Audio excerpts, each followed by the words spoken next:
آئیے آج تاریخ کے ایک انتہائی دلچسپ اور عظیم عسکری ذہن یعنی خالد بن ولید کی مہمات کا جائزہ لیتے ہیں۔ ایک ایسا غیر جانبدارانہ تجزیہ جہاں ہم دیکھیں گے کہ آخر کس طرح مخصوص منصوبہ بندی اور بہترین انتظامی صلاحیتوں نے 7ویں صدی کی تاریخ کا رخ ہی موڑ کر رکھ دیا۔ اب ذرا اس بات پر غور کرتے ہیں، تاریخ کے عظیم جنرلز جیسے نپولین، الیگزینڈر دی گریٹ یا جولیس سیزر، ان سب نے اپنی زندگی میں کبھی نہ کوئی جنگ ضرور ہاری، لیکن دوسری طرف خالد بن والد تاریخ کے واحد ایسے جنرل ہیں جنہوں نے اپنی پوری عسکری زندگی میں ایک بھی جنگ نہیں ہاری۔ جی ہاں، 0 ڈیفیٹس، یہ ایک ایسا ریکارڈ ہے جسے پوری دنیا آج بھی تسلیم کرتی ہے۔ اور یہ کوئی معمولی تاریخی واقعہ نہیں ہے۔ ان کی جنگی حکمت عملی اتنی اعلیٰ، اتنی مکمل تھی کہ آج 1400 سال بعد بھی آکسفورڈ اور ہارورڈ جیسی ٹاپ اور جدید یونیورسٹیز میں ان کی ملٹری اسٹریٹجیز کو باقاعدہ پڑھایا اور اینالائز کیا جاتا ہے۔ حیرت ہوتی ہے نا؟ تو چلیے سب سے پہلے بات کرتے ہیں پہلی فوج کی شکست اور کویت کی فتح کے بارے میں۔ خلیفہ ابو بکر کے حکم پر ایک بہت بڑی عالمی طاقت یعنی پرشین امپائر کے انتہائی اہم صوبے کویت پر مارچ کر کے اسے فتح کیا گیا۔ اس فتح کے بعد جو پہلا اصول سامنے آیا وہ تھا انٹیلیجنس فرسٹ، مطلب کویت میں داخل ہوتے ہی بالکل وقت ضائع کیے بغیر جاسوسوں کا ایک بہت بڑا نیٹ ورک پورے علاقے میں پھیلا دیا گیا۔ مقصد کیا تھا؟ تاکہ آنے والے ہر خطرے کا پہلے سے اندازہ لگایا جا سکے، اور ویسے یہی ایک قدم آگے آنے والی ساری کامیابیوں کی بنیادی وجہ بنا۔ اور انہی جاسوسوں نے وقت پر خبر دی کہ دشمن کی ایک بہت بڑی فوج آگے بڑھ رہی ہے۔ اوبالا، جو آج کل کا عراق ہے، وہاں کی صورتحال کچھ ایسی تھی کہ ایک طرف تھیں صرف 18,000 کی مسلمان فوج اور ان کے سامنے تھی 40,000 کی تازہ دم پرشین فوج۔ اب یہاں دیکھا جائے تو جب دونوں فوجوں کا آمنا سامنا ہوا تو جنگ شروع ہونے سے پہلے ہی ایک عجیب واقعہ پیش آیا۔ پرشین جنرل نے آگے بڑھ کر للکارا اور پتہ ہے کیا ہوا؟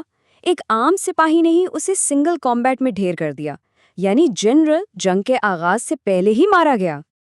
اب میدان جنگ کی جیومیٹری کو تھوڑا سمجھتے ہیں۔ جب پرشین فوج کے شدید دباؤ کی وجہ سے نقصان ہونے لگا تو ایک فینڈ ریٹریٹ یعنی جان بوجھ کر پیچھے ہٹنے کی حکمت عملی اپنائی گئی۔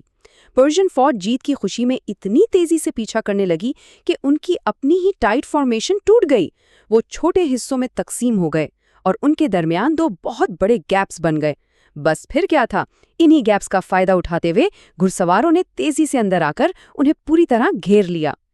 جب سینٹر بری طرح کریش ہو گیا تو بھاگنے والوں کا انجام اور بھی برا تھا۔ اصل میں پرشین فوج کا آرمر یعنی ان کا جنگی لباس اتنا بھاری ہوتا تھا کہ وہ بیچارے زیادہ دور تک بھاگ ہی نہیں پائے۔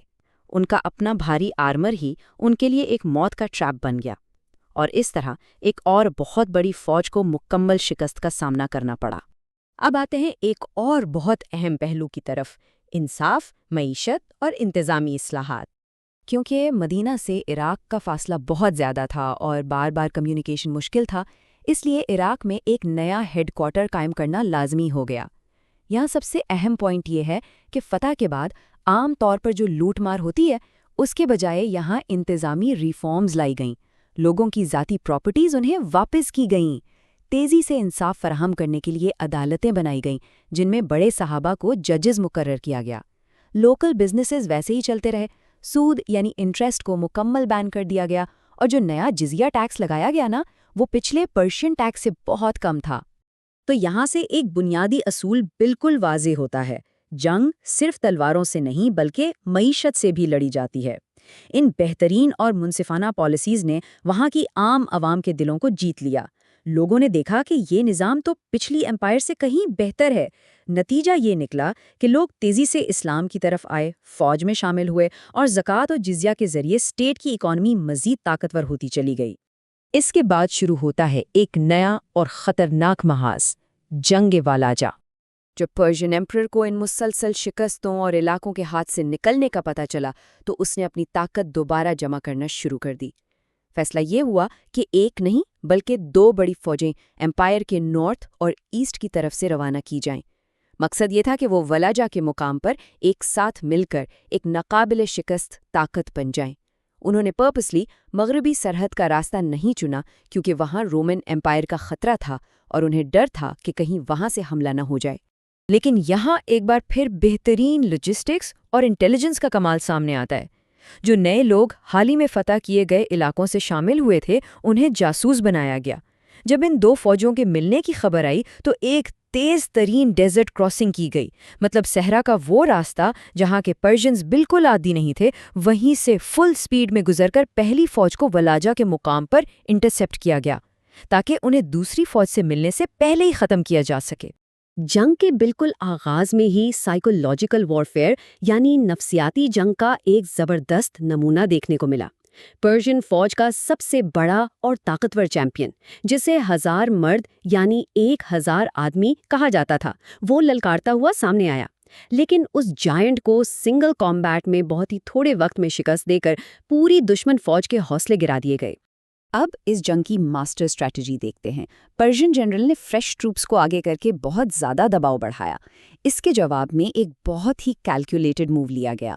اپنے سینٹر کو آہستہ آہستہ پیچھے ہٹنے دیا گیا، جبکہ دونوں فلینکس یعنی سائڈز کو اپنی جگہ پر مضبوطی سے روکے رکھا گیا۔ اس طرح پہاڑ کے قریب ایک بڑا سا یو شیپ یا کہہ لیجئے ایک سرکل بننے لگا، جس نے پوری پرشین فوج کو آہستہ آہستہ اپنے اندر ٹریپ کر لیا۔ اور جیسے ہی پوری دشمن فوج اس سرکل میں پھنس گئی تو آتا ہے کلائمیکس۔ 4000 چھپے ہوئے گھڑ سوار جو جنگ شروع ہونے سے پہلے ہی پیچھے میدان میں پوزیشن لے چکے تھے، انہیں اشارہ ملا۔ انہوں نے فل سپیڈ سے پیچھے سے آ کر اس سرکل کو بند کر دیا۔ دشمن کی فوج پوری طرح گھیرے میں آ کر تباہ ہو گئی۔ کہا جاتا ہے کہ اس دن ایک شخص بھی وہاں سے بچ کر نہیں نکل سکا۔ ویسے اس پوری اسٹریٹجی کا ایک ہسٹوریکل کنیکشن انتہائی دلچسپ ہے۔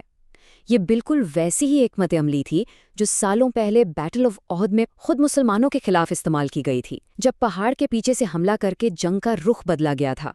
یہ بات ثابت کرتی ہے کہ ایک عظیم اسٹریٹجسٹ اپنی سکسیسفل اسٹریٹجیز کو ہمیشہ یاد رکھتا ہے اور انہیں مزید پرفیکٹ کر کے اپنے دشمنوں پر دوبارہ استعمال کرتا ہے۔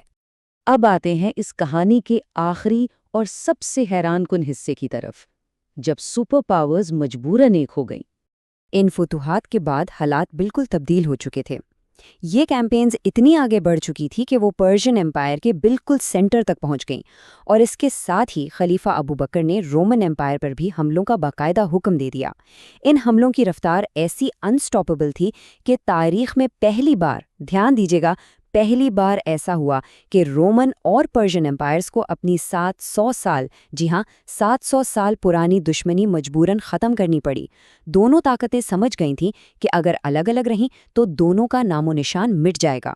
تو اس پورے تجزیے کے بعد ایک بڑا دلچسپ سوال ذہن میں آتا ہے، آخر کیا ہوتا ہے جب تاریخ کی 700 سال پرانی دشمن سپر پاورز اپنی ساری رنجشیں بھلا کر ایک اکیلے ناقابل شکست جنرل کے خلاف میدان میں اترتی ہیں؟ یہ کیس سٹڈی نہ صرف پاسٹ کو سمجھنے میں مدد دیتی ہے بلکہ ایک زبردست تجسس بھی پیدا کرتی ہے کہ تاریخ کے اس موڑ کے بعد آگے واقع کیا ہوا ہوگا۔ اور سچ پوچھئے تو یہی وہ چیز ہے جو صدیوں بعد بھی اس کہانی کو اتنا کیپٹیویٹنگ بناتی ہے۔